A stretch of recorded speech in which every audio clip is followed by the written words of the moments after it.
bem? Que bom estar aqui nessa manhã de sábado. Para mim é uma alegria muito grande.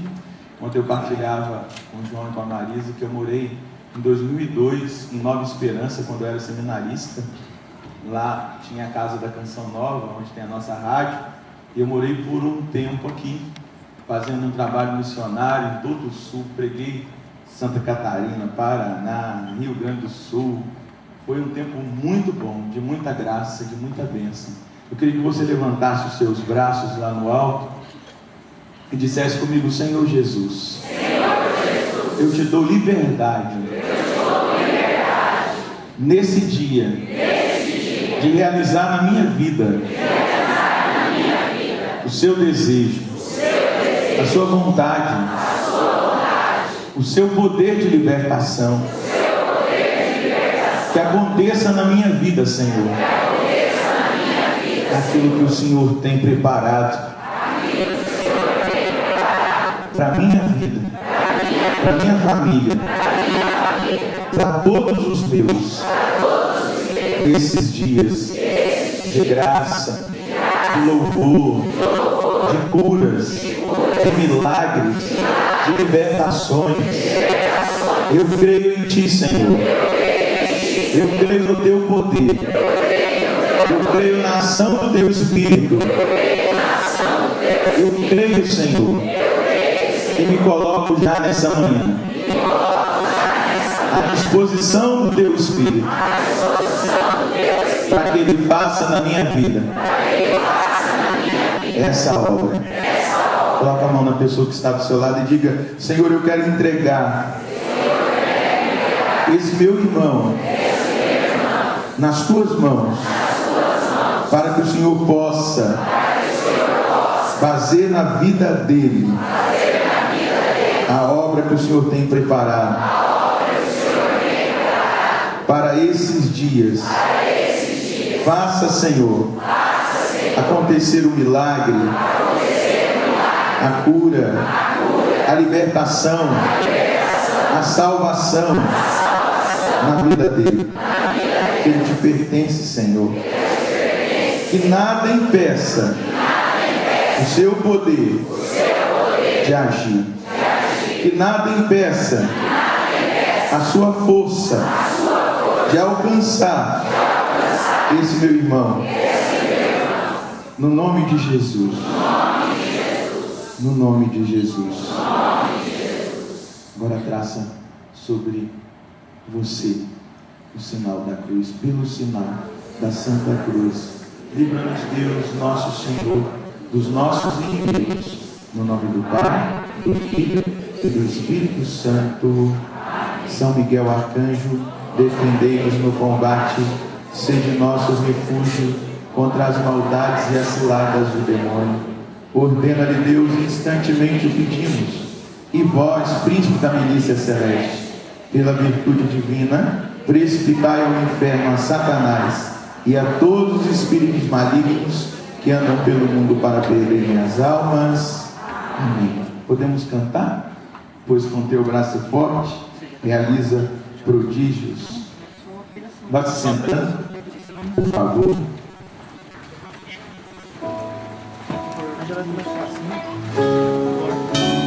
Pois com teu braço forte. No capítulo 3, deixasse aberto, aí nós vamos partilhar um pouco desse texto do início, lá nas Escrituras, quando o Senhor vem trazer essa revelação a nós, com relação à queda do homem, mas para que nós entendamos aquilo que Cristo, que o nosso Senhor quer realizar na nossa vida nesses dias. Vocês sabem qual é o tema do nosso encontro? Sim ou não? É para a liberdade que Cristo nos libertou. Diga isso. É para a liberdade. Os pais que trouxeram as crianças podem levar. Tem o grupinho das crianças, né? Se elas quiserem ir, os pais podem levá-las até lá. É para a liberdade que Cristo nos libertou. Esse texto tirado da carta aos Gálatas, no capítulo 5, versículo 1. Mas é muito importante nós nos perguntarmos no início desse encontro, mas que libertação é essa? Do que Cristo nos libertou? Do que Cristo libertou a humanidade? E continua libertando, e continua trabalhando. Por isso nós precisamos nos voltar para o primeiro livro da Bíblia, que é o Gênesis, para compreender.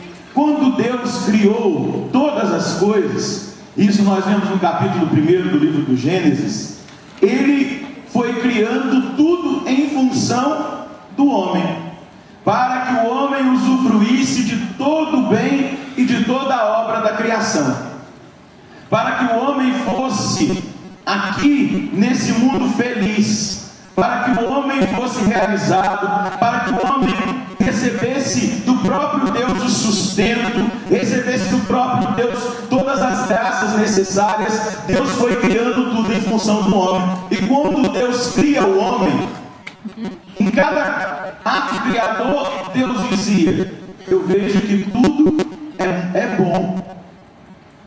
O ato criador de Deus, ele contempla a criação e ele percebe que o ato criador é bom. Ele criou o céu, ele criou a terra, depois ele criou o sol, criou a lua, criou o mar, depois todos os animais, os vegetais. Mas quando ele cria o homem, ele faz uma declaração: Deus viu que era muito bom. Por quê? Toda a direção da criação estava voltada para o homem, estava em função do homem. Mas um detalhe importante para nós compreendermos isso: Ele criou tudo para o homem e Ele deu autoridade ao homem sobre todas as coisas. Se nós formos lá, nós vamos ver: sede fecundo e multiplicai-vos. Tudo estava submetido ao homem. A natureza estava submetida ao homem. Todas as coisas, os animais, as florestas, toda a realidade da criação estava totalmente submetida ao homem. Porém, quando Deus cria o homem e o coloca no jardim, Deus dá uma ordem para o homem.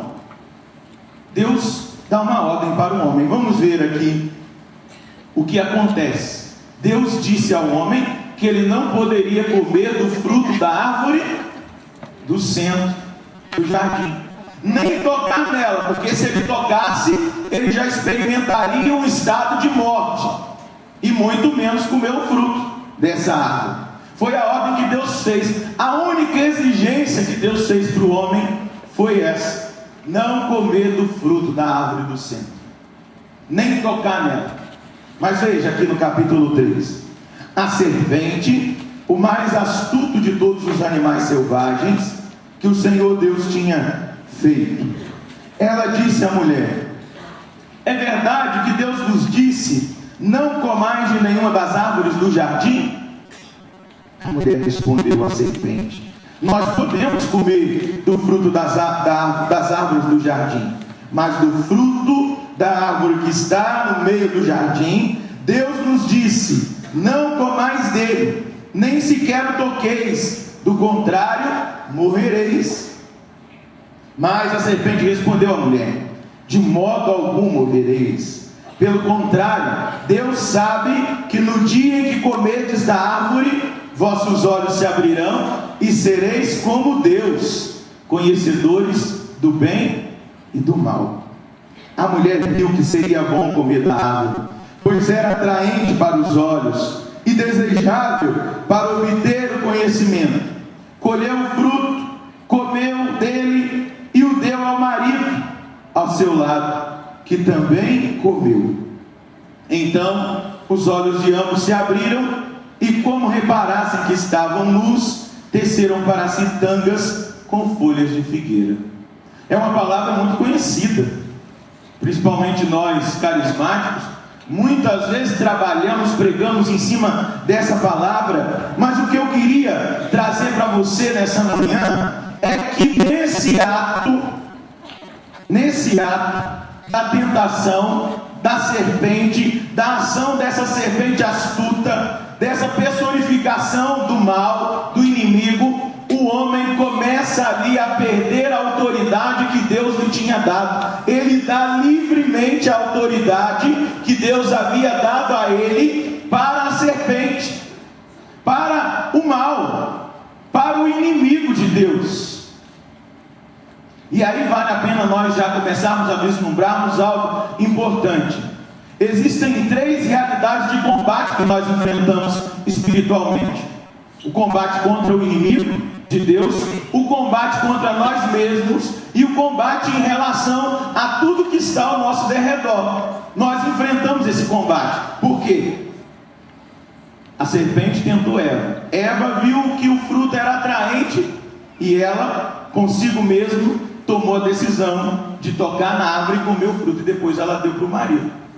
Veja só, o círculo de tentação: o mal, eu que aceito, e depois aquilo que está ao meu redor, e junto comigo eu acabo partilhando a obra do mal. A tentação, ela age assim na nossa vida, e isso acontece de uma forma ilegal, porque a lei natural, a lei de Deus, aquilo que Deus fez, aquilo que Deus criou, a maneira que Deus agiu, demonstra que Deus deu autoridade para o ser humano e não para um anjo, porque o nosso inimigo é um anjo decaído, mas ele é criatura de Deus, ele foi criado por Deus, ele negou a Deus, e por ter negado a Deus, por ter negado todo o propósito de Deus, ele se torna um anjo decaído, mas ele continua sendo anjo, ele continua sendo criatura, ele continua tendo os poderes de um anjo, e ele consegue roubar do homem essa autoridade. João capítulo 10, versículo 10, você pode anotar, não precisa tomar, eu só vou citar: o ladrão veio para roubar, matar e destruir. Veja bem, o que ele faz com o homem? Ele rouba a autoridade que Deus tinha dado para o homem.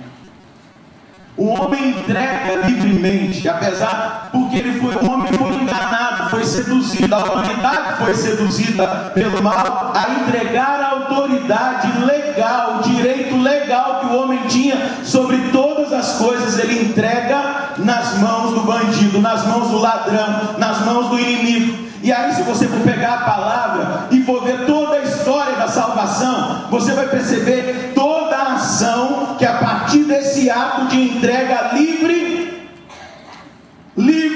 do homem, o homem entregou nas mãos do bandido a autoridade. Nós vamos ver toda a ação. Chega um ponto que no capítulo 6 do livro do Gênesis, o pecado tinha entrado com muita força no mundo, já estava num estágio avançado, a partir de Caim e Abel. Chega no capítulo 6, que a proclamação do versículo 10 é a seguinte: Deus se arrependeu de ter feito o homem e tomou uma triste decisão: eu vou acabar com tudo isso, porque eu não criei o homem para isso, eu criei o homem para ter autoridade sobre todas as coisas, está submisso a mim, está me servindo, me adorando, me glorificando. Então eu vou acabar com essa história. Eu não fiz o homem para isso, eu não fiz o homem para o pecado, eu não fiz o homem para a maldade, eu não fiz o homem para viver essa realidade que o homem está vivendo, de um abandono total nas mãos do inimigo. Deus se arrepende de ter feito o homem. Mas o que acontece? Qual é a beleza da ação de Deus e de nós entendermos que existe um Deus apaixonado por nós e que não desiste de nós?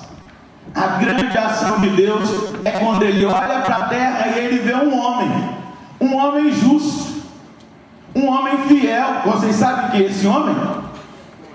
Quem? Noé. Deus olha e vê Noé, e Deus se encanta com a fidelidade de Noé e diz: não, eu não vou acabar com a humanidade, porque eu encontrei alguém fiel. Eu não vou acabar com a humanidade,